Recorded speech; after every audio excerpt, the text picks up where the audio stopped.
Boa tarde, pessoal. Meu nome é Geral Restano. Eu sou aluno do Bacharelado de Sociologia da Uninter. Venho aqui propor um debate sobre o documentário A Sociologia é um Esporte de Combate.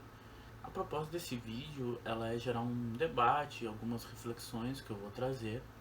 O documentário ele tem uma questão muito cíclica, então eu optei, né, em vez de separar os temas e trabalhar os temas, eu vou seguir a ordem do documentário. Então, conforme as coisas forem se apresentando, eu vou colocando e vou fazendo algumas reflexões em cima. E aí, depois ela vai se apresentar de novo, eu retomo e assim a gente vai, pra gente seguir a mesma ideia do documentário. Referente à parte técnica, né, a ficha técnica do documentário, o nome original dele, desculpe o meu francês, é La Sociologie est un sport de combat.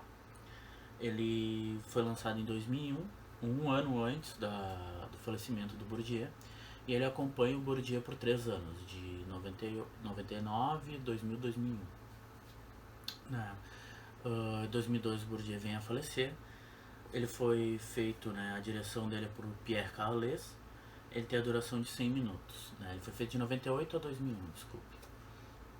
Uma das coisas que me chamou a atenção, primeiramente, nesse documentário, foi o próprio nome. Né? O nome ele já nos instiga, né? A sociologia é um esporte de combate, né? Já é um contrassenso, foge do comum, né? A gente ouvir esse tipo de reflexão. Né? E o Bourdieu, colocando as próprias palavras dele, eu vou dizer aqui para vocês, que ele coloca no documentário, que ele fala: eu digo frequentemente que a sociologia é um esporte de combate, um meio de defesa pessoal. Basicamente, você pode usá-la para se defender sem ter o direito de utilizá-la para ataques covardes.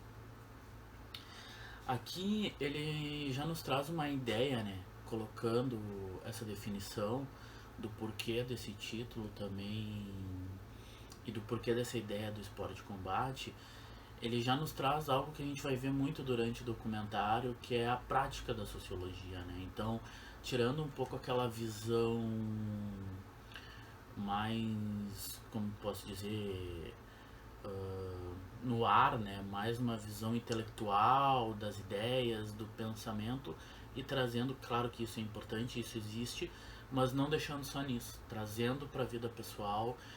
Principalmente o Bourdieu, ele nos traz muitas ferramentas para a gente entender, né, os mecanismos que a gente tem de dominação, campos, onde a gente é dominante, onde a gente é dominado, e isso nos traz um subsídio muito bom, né, pra gente, a sociologia do Bourdieu e de outros autores, enfim, ela nos traz um subsídio para a gente entender o mundo que está à nossa volta e como que a gente vai reagir às situações que nos é proposta em sociedade e os ideais, as lutas, as causas que a gente vai abraçar. Então o documentário ele começa ali com o Bourdieu se preparando para uma videoconferência, né? Então ali uma TV de tubo, algo que a gente agora na pandemia, né? Eu tô gravando esse vídeo durante a pandemia agora em 2021. Videoconferências, essas coisas ficaram tão comuns para nós. E ali era uma coisa bem diferente, né? Tinha uma sala, uma TV de tubo, ele se preparando, ele até meio nervoso ali, se concentrando um pouco antes, né? E logo depois a gente já vê ele acompanhando uma manifestação, né? E isso é uma coisa muito presente que a gente vai ver durante o documentário. E não só do Bourdieu, mas a gente, se for ver outros documentários, ou até mesmo for ver a biografia de outros pensadores, como Foucault, Sartre ali, eles também têm esse engajamento, né?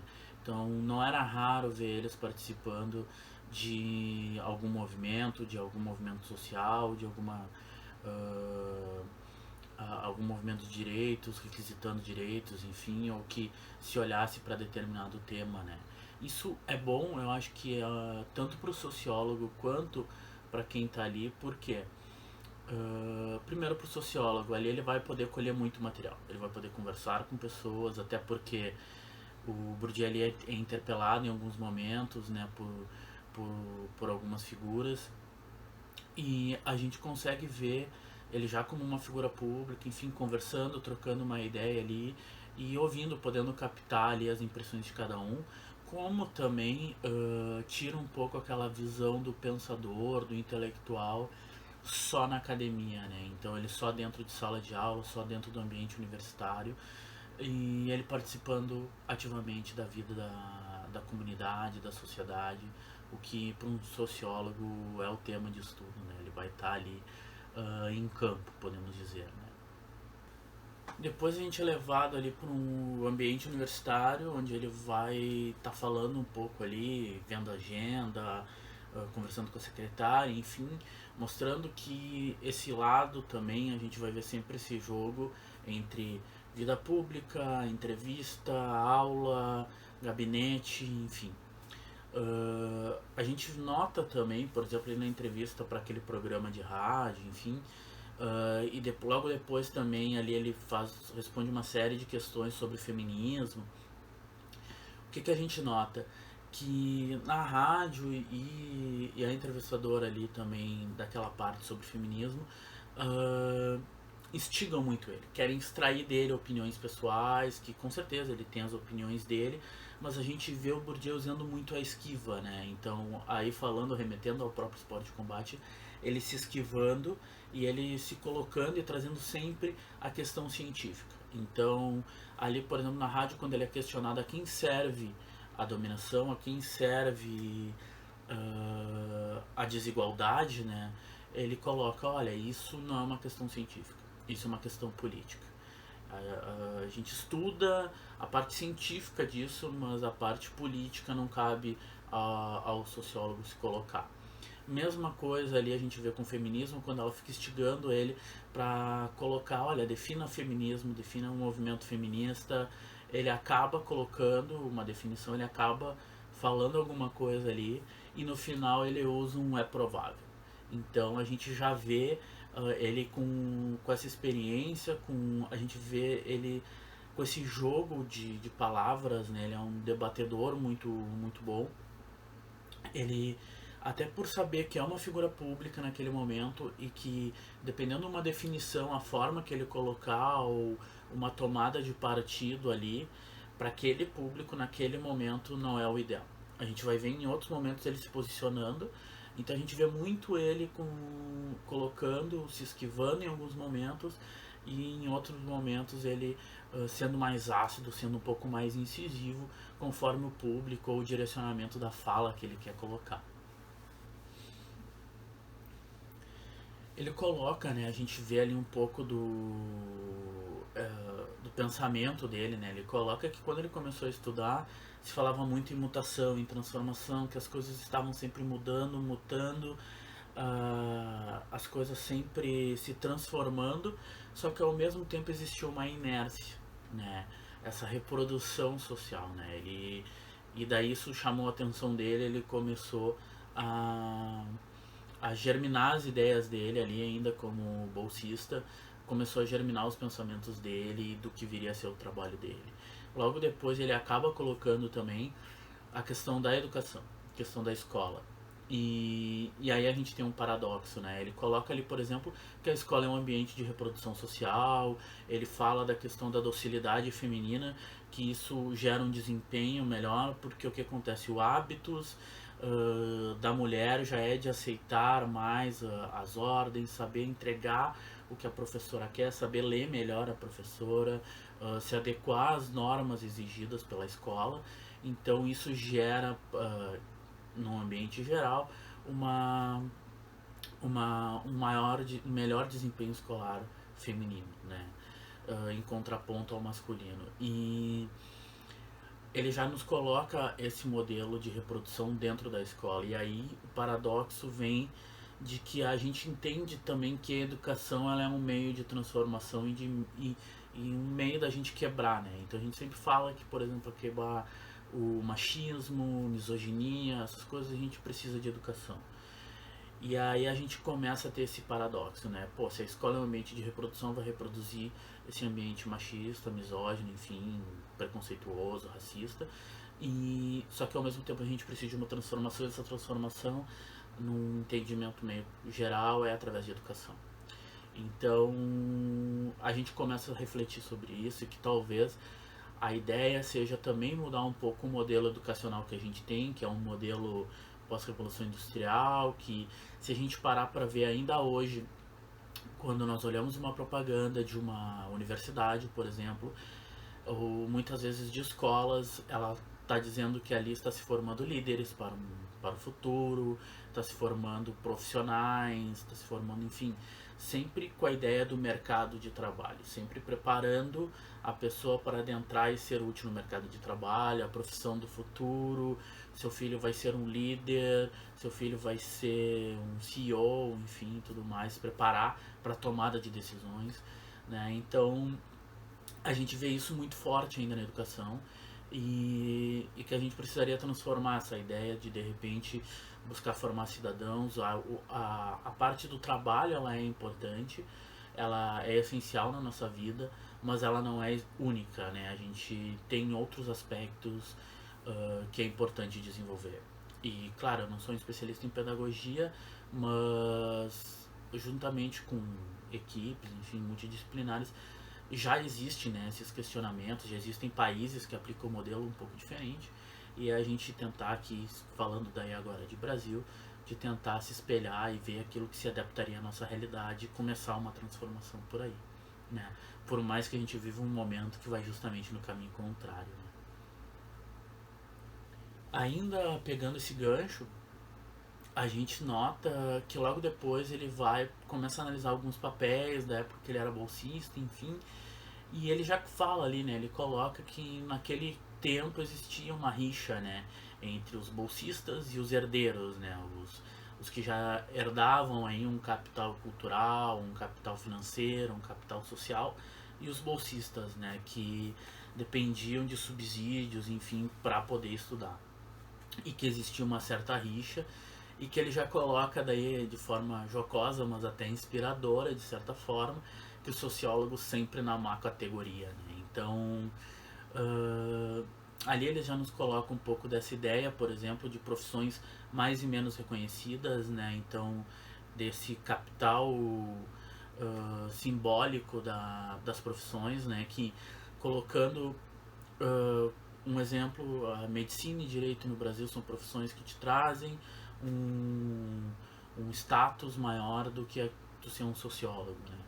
Então, a gente nota essa categorização e a própria concorrência, né, nos cursos, se a gente parar para ver. As concorrências em cursos com maior status, eles acaba sendo muito maior, né? As notas acabam sendo muito maiores, enfim. Justamente pela distinção, né? Pelo status que isso traz socialmente e nos ambientes de dominação, né? Já acaba tendo um valor simbólico agregado muito maior simplesmente por se formar em determinada profissão. Depois o documentário ele já nos leva ainda mais ou menos sobre esse tema, ele nos leva para aquela politóloga belga, né, onde ela acaba colocando a situação de trabalho dela, principalmente pós os ideais liberais, neoliberais, né, então onde a gente vê um detrimento do Estado apoiando a pesquisa, apoiando os pesquisadores. Então ali ela fala, olha, se eu tiver que fazer uma ligação para ti, sai do meu bolso. E aí também a gente já nota uma distinção, né? Ela coloca ali que se tu não tiver os subsídios para te manter, tu não consegue ser um pensador, tu não consegue ser um intelectual, e isso acaba a gente enxergando esses mecanismos, né? Esse capital cultural, deixando a profissão de intelectual, de pensador para as elites, né? Enquanto que os dominados, as classes mais baixas, tendem a ser somente profissionais, né? Trabalharem para os pensadores, para a elite, para os gestores. Porque o que acaba acontecendo? A pessoa que não tem recursos acaba não conseguindo se financiar, acaba não conseguindo manter aquela profissão, né? E é uma ideia muito neoliberal que a gente nota ainda hoje, o próprio Brasil, a gente vê cada vez mais se atacando a área de humanas, né? Então, sociologia, filosofia, dizendo que são cursos que não têm tanta utilidade em privilégio de outros, né? Consegue traçar um paralelo, né, desse ideal neoliberal de menos Estado, de menos financiamento à pesquisa, né? Se a gente olhar a nossa realidade hoje no Brasil, a gente vê o investimento em pesquisa de forma decadente, né, caindo cada vez mais o orçamento para essas áreas, principalmente áreas de humanas que que a gente vinha falando de categorização de profissionais, então dizendo que áreas de humanas como sociologia, filosofia seriam áreas de segundo plano, áreas inúteis, e colocando áreas de exatas como engenharia, medicina e direito também em outras categorias como categorias mais úteis, né? Então uma questão funcional dos cursos e não enxergando uma ideia de que não cabe o Estado não deve fomentar essas áreas e de forma geral não fomentar a pesquisa. Então cada vez menos Estado na parte pública de pesquisa, de educação, de incentivo, né, cultural, enfim. E a gente nota hoje ainda, mais de 20 anos depois do que essa politóloga belga falou que estava acontecendo lá, a gente olha o governo aqui dedicando um recurso maior a insumos básicos de alimentação do que propriamente ao CNPq, à pesquisa brasileira, né? Que é tão importante para a gente ter uma produção nacional, ter tecnologia nacional, enfim, tudo que isso acarreta. Somos levados, né, para mais uma entrevista agora de Bourdieu com Günter Grass, né, um cara plural de várias facetas também. E ali o Bourdieu nos fala sobre... Ele é interpelado porque os sociólogos não são bem-humorados, enfim, e ele cita, né, que a gente não vive num tempo de bom humor, num tempo engraçado e que se possa se fazer piada, né? Até porque, como ele a gente vê ele colocando anteriormente, né, a sociologia ela tem esse viés acadêmico, enfim, talvez numa forma de escrita. Hoje em dia a gente pode pensar, a gente tem outros meios de comunicação, por exemplo o YouTube, né? Então a gente vê uma reformulação, um dinamismo, por exemplo, de professores, principalmente, que tem canais no YouTube, tentando transmitir o conhecimento de uma forma mais lúdica, de uma forma mais engraçada, de uma forma mais atraente ao jovem, né? Mas ali ele cita que naquele momento eles não estariam vivendo um momento de bom humor, né? De um momento engraçado. E ele também fala que sobre a revolução conservadora que se apresenta como progressista, né? E ele cita também algumas figuras ali proeminentes, alguns gestores públicos proeminentes na época, e fala, né? Eles usam o socialismo, eles usam a fala socialista para aplicar o neoliberalismo, né? Então, ao mesmo tempo que no discurso ele fala um exemplo que ele vai voltando com todas essas ideias de mão direita e mão esquerda, de que ele vai atender a parte social, que ele vai distribuir renda, que ele vai dar acesso à educação, vai melhorar a saúde, e daí no poder ele vai lá e acaba através de pacotes econômicos, enfim, faz o oposto do que ele tinha dito. Então nos colocando um contraponto dessa ideia. Depois dessa entrevista a gente vê ele se deslocando, né? A gente vê em vários momentos o deslocamento dele, né? E ele se deslocando num trem, um take que chama muito a atenção é todo mundo sentado lendo o jornal, né? Algo impraticável nos dias de hoje, algo que é uma cena que não sei se a gente veria em qualquer lugar do mundo, né? Então um trem com pessoas todas lendo seus jornais hoje em dia estariam acessando as mesmas informações, mas por outros meios, né? Depois disso a gente vê ele numa palestra onde ele não consegue desenvolver bem as ideias, e uma cobrança dele ali depois, ele saindo e ele se cobrando, eu deveria ter mantido meu material atualizado, eu deveria ter relido. E isso também nos mostra a transformação de pensamento, né? Então aquilo que nos serviu há 2 anos atrás, a gente já agregou muitas coisas e a gente talvez não coloque as ideias da mesma forma que a gente colocava lá atrás. Então, de como é importante rever e fazer uma releitura, e principalmente o preparo, né? Ele tem essa, a gente nota ele se preparando sempre ali, por exemplo, lá no início da videoconferência, ele se preparando, lendo os papéis, ele sempre, ali antes de uma palestra, ele está vendo os papéis, fazendo anotações. Então, de como ele vai, esse pensamento, por mais que seja a mesma ideia central, de como vai se colocando de outras formas, enfim. Depois a gente vê um momento de descontração, então mais uma faceta dele, agora num bar, e daí ali o produtor, né, o diretor do filme, enfim, ele questiona uma moça que tá junto naquela mesa de bar, que enquanto toca música, enfim, o pessoal falando alto. Qual que tu acha que deveria ser o nome do documentário, o nome desse filme, né? E ela traz muito, ela fala do olhar, né? Porque o Bourdieu tem um olhar diferente e realmente, se a gente parar para olhar a obra dele, né? Por mais que a gente veja influências de outros autores, ele nos traz muito conceitos com um olhar muito específico dele, né? Ele tem um olhar muito peculiar. E inclusive ele acaba citando, né, de que o olhar desde pequeno ele tinha um olhar que era considerado um insolente, né, um olhar muito sagaz, enfim. Então, voltando com aquela questão da docilidade que ele falou lá atrás, ele não era dócil, então ele já tinha um questionamento dentro dele ali, ele já recebia muita punição por causa de, desse olhar sagaz, desse olhar meio contestador que ele tinha. E ali o diretor ele fala que tá o olhar oblíquo, né? Ele não, o olhar oblíquo seria do Sartre. Então a gente vê há um take atrás ele falando que a gente não vive numa época de humor e ele fazendo humor com Sartre ali, né? Uma piada ali, enfim, com o Sartre naquele momento. Mais uma vez no deslocamento dele, agora dentro do que me parece um táxi, o rádio tá ligado ali e tá falando sobre o campesinato e ações de invasão, enfim, coisas que a gente nota, por exemplo, a gente já viu aqui mesmo no Rio Grande do Sul, invasões a Monsanto, enfim, e de como esse embate no campo e que está ligado diretamente também à parte de ecologia, à parte de latifúndio, a parte de herança, né?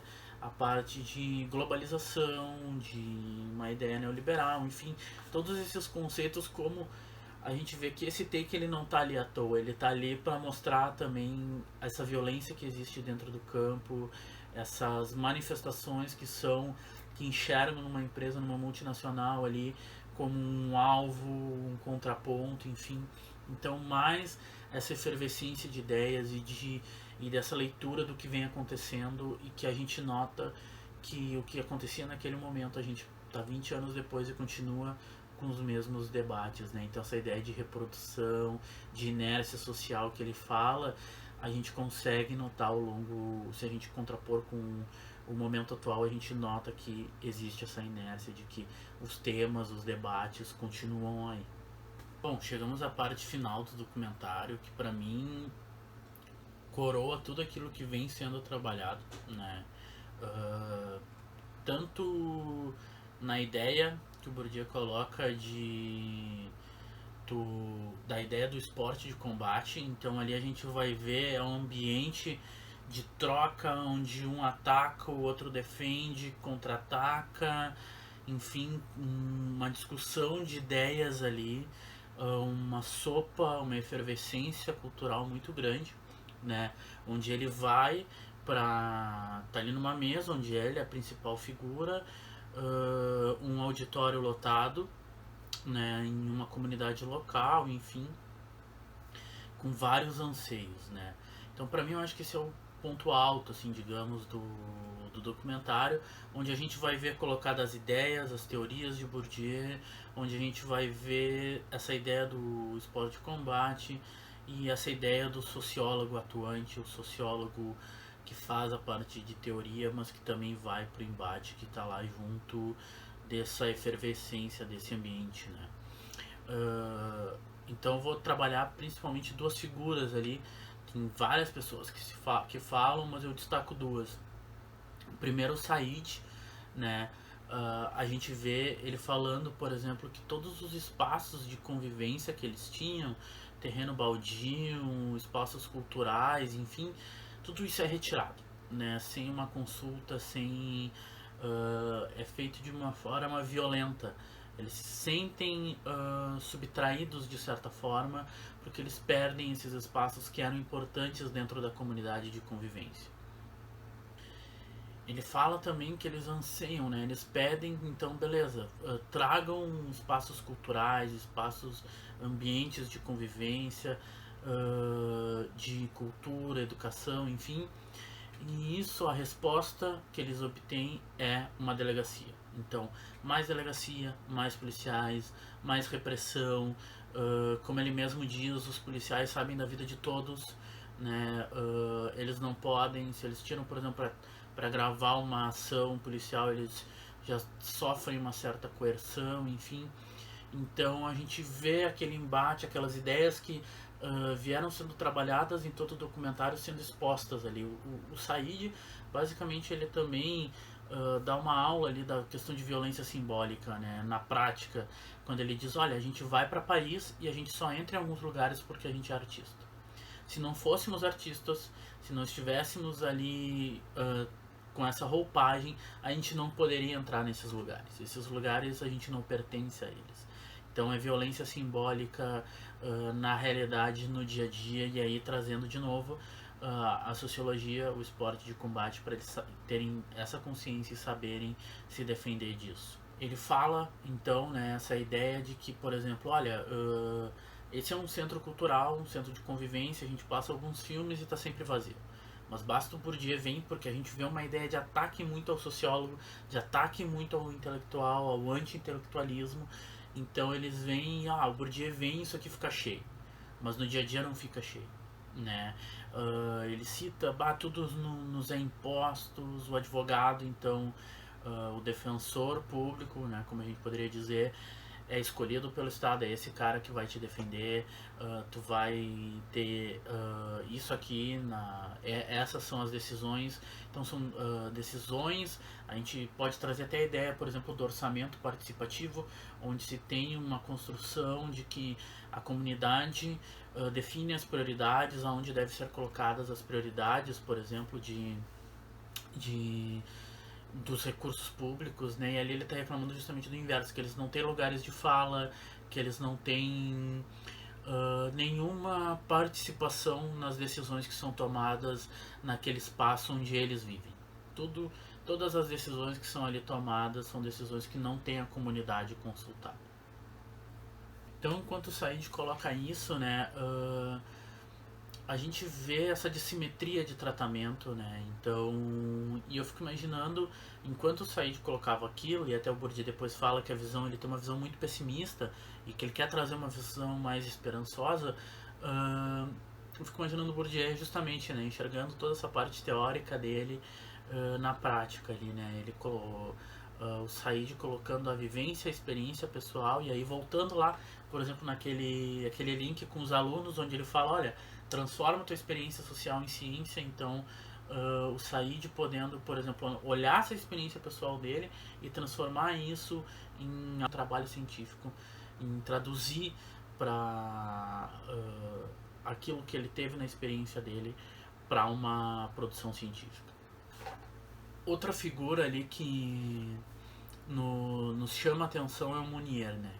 Ele é um líder comunitário ali, tem uma voz importante, a gente vê que os demais tratam ele com respeito, e ele traz já uma visão anti-intelectual, uma visão de, não anti-intelectual por discordar basicamente, mas como ele fala, eu vejo sociólogos há 30 anos, ele erra o nome do Bourdieu, não sei se de propósito ou não, mas para descredenciar. E a gente vê que a plateia se divide, ao mesmo tempo que um fala, olha só, Said, tu podia ler Bourdieu e aprender muito com isso. Outros ali vêm nessa, não num zombar, mas meio que se agitando ali também, nesse discurso anti-intelectual de que, olha, tu tá com um político do lado, os políticos usam sociólogos para descrever. Ele fala, né, o sociólogo é o psiquiatra da periferia. O Bourdieu discorda veementemente disso. Enfim, a gente vê esse embate, né, ele colocando ali essa estafa, né, esse cansaço. Ele fala das profissões que, olha, a gente nos treinaram pra gente ser fresador e hoje em dia tu não tem mais isso. Nos treinamos, um exemplo, a gente foi treinado para ser datilógrafo e hoje em dia não existe mais, né? Então, e não existe um reaproveitamento desses profissionais, eles são descartados do mercado e ficam ali sem ter profissão, sem ter como gerar a sua renda e tendo que buscar alternativas, né? Então a gente vê ele muito descrente, né? E aí o Bourdieu vem com uma fala oposta, né? Uma fala dizendo, olha, é importante, não caiam no discurso anti-intelectual, é importante esses espaços, essa discussão que vocês estão tendo aqui. Então ele fala que, olha, a partir do momento que tu cai nessa ideia do anti-intelectualismo, de tu que nem o próprio cara ali, ó, a gente veio aqui não é pra zombar do Bourdieu, a gente veio pra construir, pra debater, e a gente vê o Bourdieu falando, olha, não cai nisso porque daí é justamente o que os dominantes querem. Eles não vão ter nenhum esforço, porque os dominados se dividem, se atacam, se desentendem e não conseguem se unir. E aí o Bourdieu fala dos agente próprio, enfim, que tinha uma visão meio como é que se diz, deturpada. Ele fala dos sociólogos que servem a esse propósito dos políticos e servem a esse sistema, né, de justamente dividir as pessoas, servem aos dominantes, né. Então ele vem com um discurso, olha, me descola desse tipo de profissional. E aqui a gente pode até ver assim, ó, lá atrás, por exemplo, para um público ele falava de uma maneira. Aí vem de novo a arte de combate, a arte da esquiva, a arte de como saber se colocar pro público. Então ele vem muito incisivo dizendo, olha, me descolo desse tipo de profissionais, tem sociólogos bons e sociólogos que não são meus colegas de profissão, né? Então ele não é político aqui no sentido como ele foi lá de se eximir lá no início, de repente não fazer algumas definições. Aqui ele é bem incisivo. E ele fala, olha, o sociólogo como um catalisador. E ali a gente vê o Bourdieu muito como isso, né? Ele fala dessa visão do sociólogo ser um catalisador, um agregador de debate, de ideias. E a gente vê que o Bourdieu, a função dele ali é falar, mas muito mais, só a presença dele já gerou todo aquele debate. Então é um debate que seria, que talvez que se ele não tivesse ali não aconteceria. Então figuras proeminentes ali daquela comunidade debatendo, trocando ideias, visões diferentes. E ele fala, olha, vocês devem construir um movimento. Porque simplesmente o debate também por si só não adianta. Tu tem que ter uma ação em cima disso, né? Tu tem que ter uma produção em cima disso. Vocês precisam... Ele fala, olha, a melhor solução que eu vejo, até depois ali, bem no finalzinho onde ele sai caminhando, ele fala, olha, o melhor caminho que eu vejo é um movimento social de vocês, onde vocês possam reivindicar terem um lugar de fala e reivindicar tudo isso que vocês estão falando, né? Tudo aquilo que eles despejaram. A gente vê que o Bourdieu serviu ali para eles despejarem tudo aquilo que estava dentro deles, né? Eles precisavam falar aquilo que estava dentro deles. Também ali o Bourdieu ele fala, por exemplo, do Abdemalek Sayar, né, que ele trabalha justamente porque o que dá para se notar pelos nomes, Said, enfim, que tem muitos imigrantes ali. E que esse sociólogo, ele fala, ó, esse é um dos bons sociólogos, ele trabalha justamente essa parte da imigração, da violência simbólica que o imigrante sofre, do processo de naturalização que mesmo assim gera um estigma e a pessoa não é reconhecida 100% como um cidadão, seja pelo fenótipo dela, seja pelo modo de andar, pelo jeito de falar, enfim. Até ele cita ali, né, parafraseando a frase famosa, então, imigrantes de todos os países mobilizem-se, né? Então, trazendo também, olha, vocês têm que se mobilizar, vocês têm que trabalhar em conjunto para que vocês consigam ter suas reivindicações, né? Ele cita também nessa ideia uma parte importante, e aí falando, se posicionando inclusive politicamente, onde ele fala do Partido Operário Francês, que é um partido que morreu justamente pelo anti-intelectualismo, porque a partir do momento que tirou afastou, né, os pensadores, a intelectualidade do partido, deu para os gestores poderem se tornarem bestas, né, e fazerem besteiras em nome da disciplina, em nome do partido, enfim. E aí a gente vê como partidos muitas vezes que partem de uma iniciativa de ideias no campo da ideia, entra num fisiologismo, entra numa estrutura partidária onde tu acaba tendo uma rigidez quase militar ali dentro, onde tu vai ter onde a discussão e o ambiente de ideias cada vez mais é tolhido. Tem que seguir as ordens do partido, né? Então ele vem com uma crítica também forte a isso. Ele fala ali quando o Said, se não me engano, fala principalmente da parte de nós temos que fazer, a gente está sempre tendo que fazer concessões e nunca vemos isso em troca. E daí o Bourdieu fala, olha, façam concessões entre si. Então, porque a gente vê os opostos ali, muitas vezes o embate entre opostos, sentem, façam concessões, discutam as ideias de vocês para que vocês possam junto fazer um movimento. Então ali ele fala sobre os preconceitos, né? Enfim, quando o Said fala, por exemplo, de concessões, que eles fazem muitas concessões, enfim, ele retoma essa ideia do Said de que eles têm que sempre estar fazendo concessões e não tem nada em troca, de que eles façam concessões entre eles mesmos, que eles tirem preconceitos, que os dominantes eles têm justamente essa ideia de criar antagonismos, de criar conflito nos dominados para que eles não consigam se reunir, né? E daí ele fala, façam concessões entre vocês, tirem os preconceitos. Ele fala que os sociólogos também, ao trabalhar, têm que se despir, né, desses preconceitos, dessas ideias, dessas experiências, para que ele consiga tentar, isso é uma discussão óbvia, né, a gente, por mais que a gente tente se despir, a gente sempre vai ter alguma carga, alguma coisa desde o objeto que a gente escolhe de estudo até a forma que a gente coloca, mas que o sociólogo ele tem que tentar se despir desses preconceitos para fazer uma boa sociologia, para conseguir fazer ciência, né? Então ele fala muito, né, que esse conflito ele é fruto dessa opressão, né? Então essa opressão vem tão forte, ela é posta de uma forma tal, desse ambiente violento, da escassez de recursos que acaba gerando violência entre os dominados, né? Ali no final a gente vê, né, que todo aquele embate que teve com Bourdieu, na verdade foi até mesmo por uma construção. A gente vê o Said ele falando, olha, eu sou sociólogo vira-lata, vai lembrar de mim. Ele fala, me escrevam, me digam que frutos isso gerou. E ele sai caminhando pela rua, né, e tem um trecho ali do Bourdieu que ele fala, né, o movimento social seria a única solução quando se queima carros, mandam a polícia. Precisamos de um movimento social que queima carros, mas com um objetivo. Então, inclusive a gente pode olhar na nossa história recente aqui no Brasil, em 2013, aquela agitação social que a gente teve, aquelas manifestações, mas que não tinha um objetivo, ficou pulverizado, uma série de questões, era pelos 20 centavos da passagem, daqui a pouco já era por tal coisa, por tal coisa, por tal coisa, por tal coisa, então houve toda essa agitação.